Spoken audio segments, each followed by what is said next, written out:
I'm Jamie J, and I'm here to tell you that doing video production is a great creative process that can be really fulfilling. And I know that there's a lot of bugs around right now, but I'm in a field, and in fields they usually have varmints and bugs and things like that.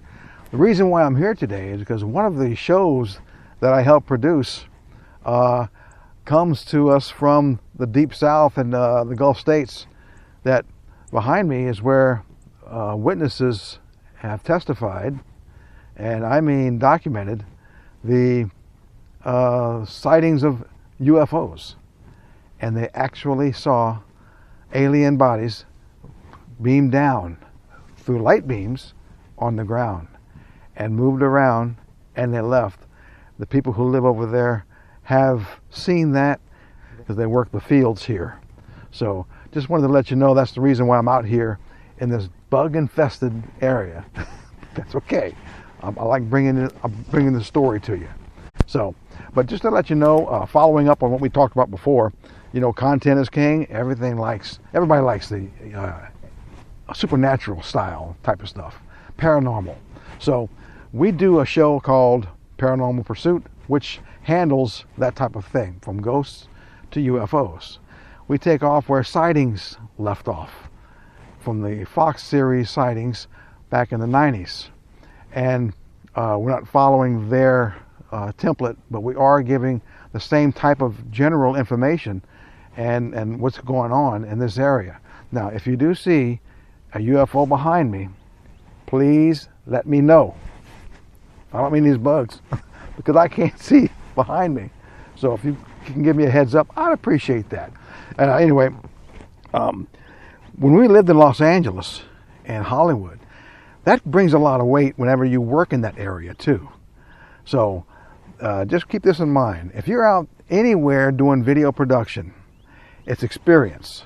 But when you do it in California, at the time in the 80s and 90s, it really brings home a good base for video production experience and technology.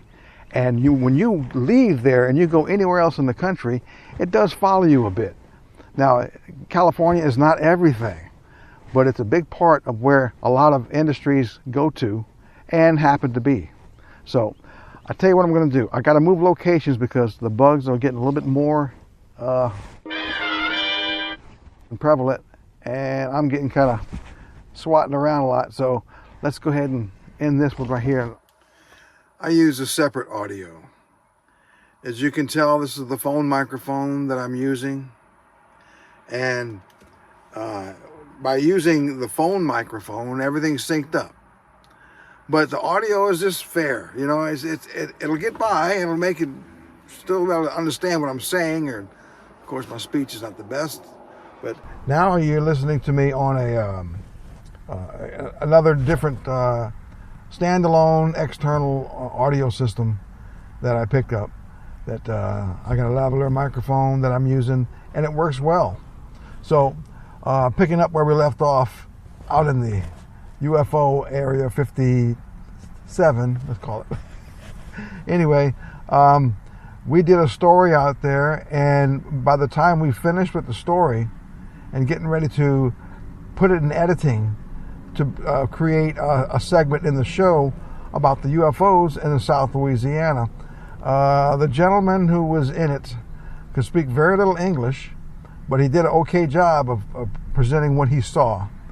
And he was still scared. This was almost 7-8 months prior, but he was still scared. And so the idea is that we were trying to present it in a good light, but he still felt a little bit more uneasy about having it aired and having him on television, and maybe messing up his occupation, his job in the fields, stuff like that. So we went ahead and honored that, because we don't want to, if we could tell you the story, hopefully people who would believe it, great. If not, that's fine. It was just meant to be information given to us, so we give it into you. So that's how we look at it. But when I did a show called Sightings in Los Angeles, we handled UFOs and ghosts stories, not handled as in touched.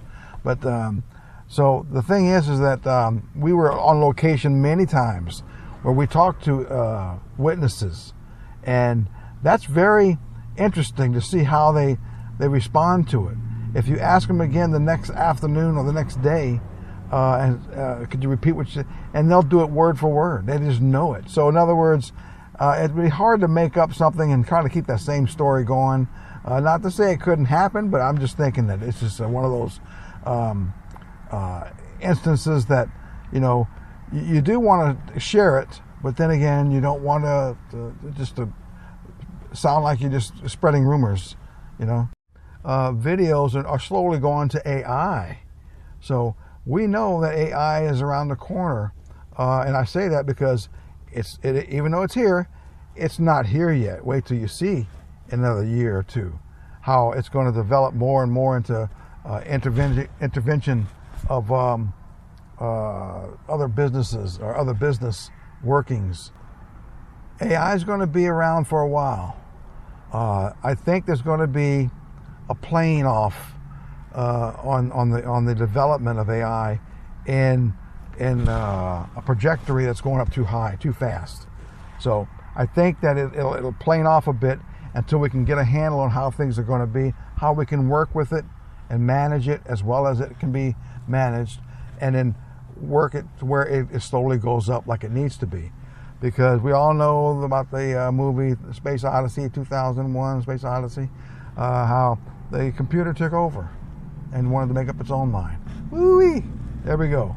So I'll talk to you about more on the equipment and some more about the new technology and how it's coming into play, and some of my new shows I got coming out too.